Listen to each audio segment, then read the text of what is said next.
수학여행이나 소풍에서 일어난 사고가 발생했을 때 어쨌든 교사 개인의 책임을 묻기 시작하니까 의사들도 마찬가지거든요. 약의 모든 부작용을 진료 의사가 책임져야 된다. 그러면 약을 쓸 수가 없죠. 저성장 시대로 사회가 바뀌어 나가고 특히 이제 IMF와 금융위기를 20대와 30대에 겪으면서 경제적 문제에 대한 극심한 이제 불안을 자기의 성장기나 또는 청년기에 겪었던 부모님들이어서 이제 안정을 추구하는 경향, 이제 입시가 너무나 중요한 사회적 신분을 결정하는 강력한 제도가 계속되다 보니까 자녀의 입시 문제를 사회에 맡길 수가 없고 일단 저출생에 독박육아를 한 부모님들이 자기 자녀에 대한 좋게 말하면 깊은 애착이고 나쁘게 말하면 병적인 애착을 갖기란 매우 쉬운 거죠. 또 다른 차원에서 이제 자녀가 어느 대학을 갔냐, 어떤 직장을 갔냐, 자녀가 지금 공부를 잘하냐 못하냐 이런 거에 관해서 우리가 지나치게 그게 부모 탓이다라고 생각하는 사회적 풍조가 있는 것 같아요. 이제 인내심도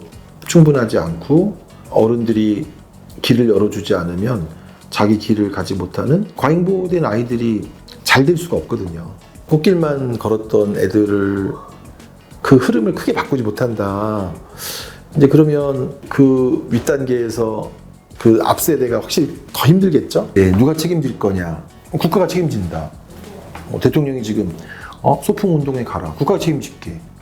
이런 사실 발언이 필요하다고 생각해요. 책임 있는 개입이 필요한데 그런 책임 있는 개입을 이제 여태까지 사실 아무도 안 했다는 뜻이죠. 개인이 개인의 멘탈을 잘 관리해서 해결하는 방법은 그렇게 효과적이지 않아요. 문제를 개인의 문제가 아니라 조직과 공동체의 문제로 잘 풀어가는 게 되게 중요하다. 서희초 사건 이후부터 악성 민원과 괴물 부모, 또 학교 공동체의 파괴 이런 논의는 계속되었는데 그런 논의가 뭔가 생산적인 방향으로 진행이 된 것 같지는 않아요. 그런 과정에 대통령께서 아이들에게 수학여행과 운동회가 사라지는 거에 대해서 좀 안타까움을 표하는 발언을 하셨는데 현재의 우리 사회의 현실을 다시 함께 볼 수 있도록 하는 그런 얘기를 했으면 좋겠다 이런 마음으로 글을 써서 올렸습니다.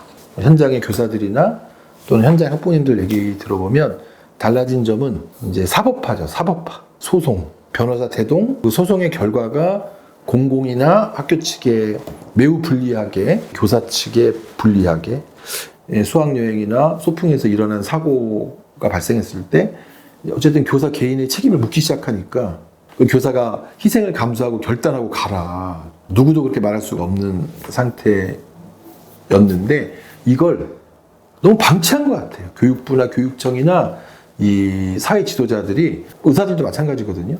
약의 모든 부작용을 진료 의사가 책임져야 된다. 그러면 약을 쓸 수가 없죠.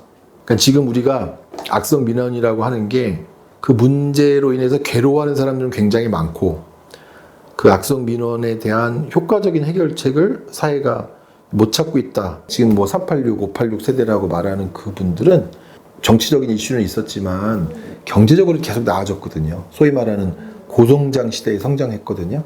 그러니까 더 희망적이고 낙관적인 태도를 유지할 수 있다고 생각해요. 반면에 그 말씀하신 70년대, 80년대 이제 출생인 분들은 저성장 시대로 사회가 바뀌어 나가고 특히 이제 IMF와 금융위기를 20대와 30대에 겪으면서 경제적 문제에 대한 극심한 이제 불안을 자기의 성장기나 또는 청년기에 겪었던 부모님들이어서 이제 안정을 추구하는 경향, 또 그 안정을 추구하는 밑바탕으로서의 심리적인 불안 이런 거는 그 세대의 부모님들이 훨씬 더 높은 것 같아요. 그다음 두 번째, 사회 갈등이 과거에는 공동체가 유지되면서 규범으로 해결된다고 하죠. 쉽게 말하면은 법원이나 경찰서까지 가지 않고 그래도 서로 이제 해결을 했는데 애들끼리 조금만 싸워도 변호사 데리고 나타나서 진위를 가리고 어떤 형량을 가리고 처벌의 수위를 전문적으로 이제 얘기하는 그런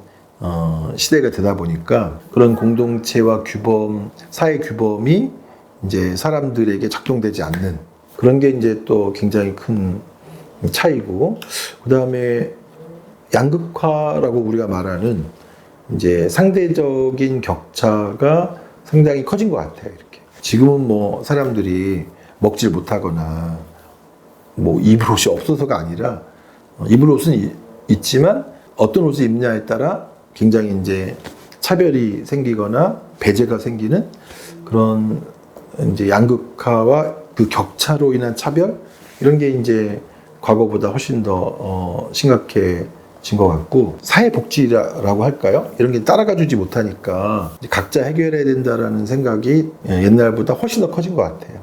이제 입시가 너무나 중요한 사회적 신분을 결정하는 강력한 제도가 계속되다 보니까 자녀의 입시 문제를 사회에 맡길 수가 없고, 자녀에 대한 교육을 부모님들이 스스로 기획하는, 그야말로 교육 기획자로서의 부모님들이 전보다 많아지면서 학교 교육에 대한 신뢰, 교사에 대한 믿음 이런 게 과거보다 많이 낮아진 것 같아요.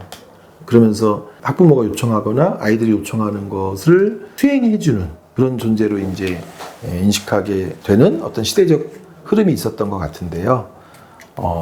이제 입시 제도의 개혁이 필요하다고 굉장히 많은 사람들이 수십 년간 얘기해왔지만 현재 성공하지 못하고 있는 게 어찌 보면 그런 괴물 부모의 탄생에 또 가장 큰 요인이지 않나 생각해요. 일단 저출생에 독박 육아를 한 부모님들이 자기 자녀에 대한 뭐 좋게 말하면 깊은 애착이고 나쁘게 말하면 병적인 애착을 갖기란 매우 쉬운 거죠. 이제 저출생 문제는 어떻게 할 수 없다 하더라도 독박 육아만큼이라도 하지 않게 해야 되거든요. 내가 키우는데 누가 도와준 적 있어? 이렇게 말할 때 내가 애를 키우는데 사회가 많이 도와줬다. 사회의 여러 제도들을 활용해서 애를 잘 키울 수 있었다. 이렇게 말하는 사회로 바뀌어야 되거든요.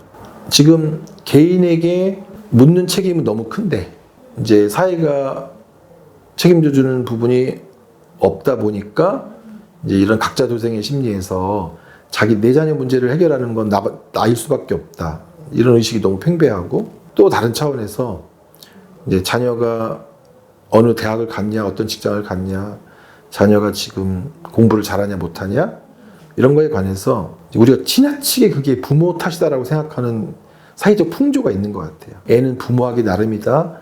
이제 아이가 좋은 결과가 있으면 부모가 잘한 거다. 이런 아이의 양육에 대한 과다한 이제 부모의 책임을 지우는 이런 사회적 분위기, 또 본인 스스로도, 부모님 스스로도 부모로서의 결과는 아이의 학력이다.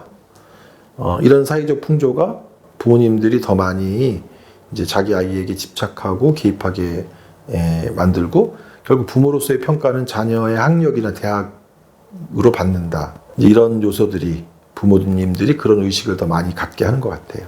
이제 인내심도 충분하지 않고 어른들이 길을 열어주지 않으면 자기 길을 가지 못하는 자립적인 그런 청년들이 많이 줄었다. 이제 괴물 부모의 특성이 과잉보호이기 때문에 과잉보호된 아이들이 잘 될 수가 없거든요. 내 아이만 생각하는 그런 방식의 각자 도생적 양육이 절대로 아이를 잘 되게 할 수가 없다. 일본에서 괴물 부모에 대한 사회적 대처를 할 때 혼자 잘난 아이들이 커서 좋은 아이가 될 수 없다. 이런 사회적인 캠페인을 많이 하거든요. 우리 사회가 어떤 길을 갈 것이냐 하는 거에 관해서 사회를 이끄는 사람들, 또 시민들이 결정해야 될 것 같아요.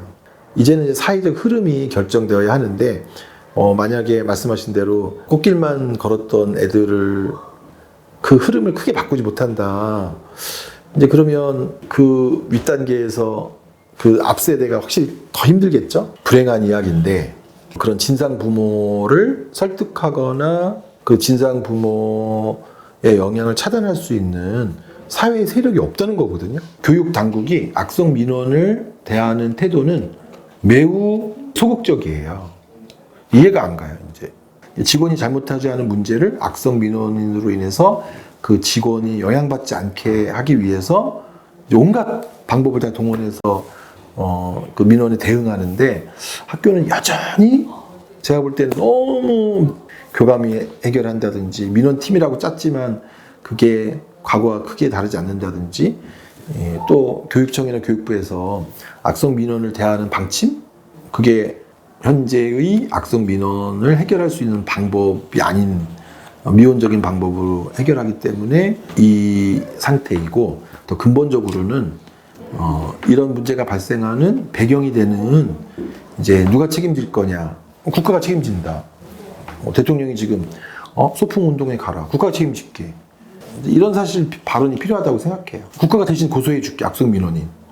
모든 사람을 힘들게 하는 자신의 이기적인 이유로 모든 사람을 힘들게 하는 그런 악성 민원에 관해서는 이제 일반적인 민원과 분리해서 그건 반드시 법적으로 해결하자. 이런 책임 있는 개입이 필요한데 그런 책임 있는 개입을 이제 여태까지 사실 아무도 안 했다는 뜻이죠. 개인이 개인의 멘탈을 잘 관리해서 해결하는 방법은 그렇게 효과적이지 않아요. 교사분들의 이제 여러 가지 다양한 집단들이 사회적 주장을 더 잘해서 결국 좀 제도나 분위기가 바뀌어야 더 낫지 않을까 생각하고 굉장히 오랜 시간 동안 유능한 교사는 문제없게 한다. 이런 좀 잘못된 신화가 널리 퍼져 있으면서 자기에게 일어난 어떤 문제를 같이 꺼내놓고 얘기하는 게 마치 이제 무능한 선생님인 것처럼 얘기하는 풍조가 좀 사라지고 교사들이 같이 문제를 꺼내놓고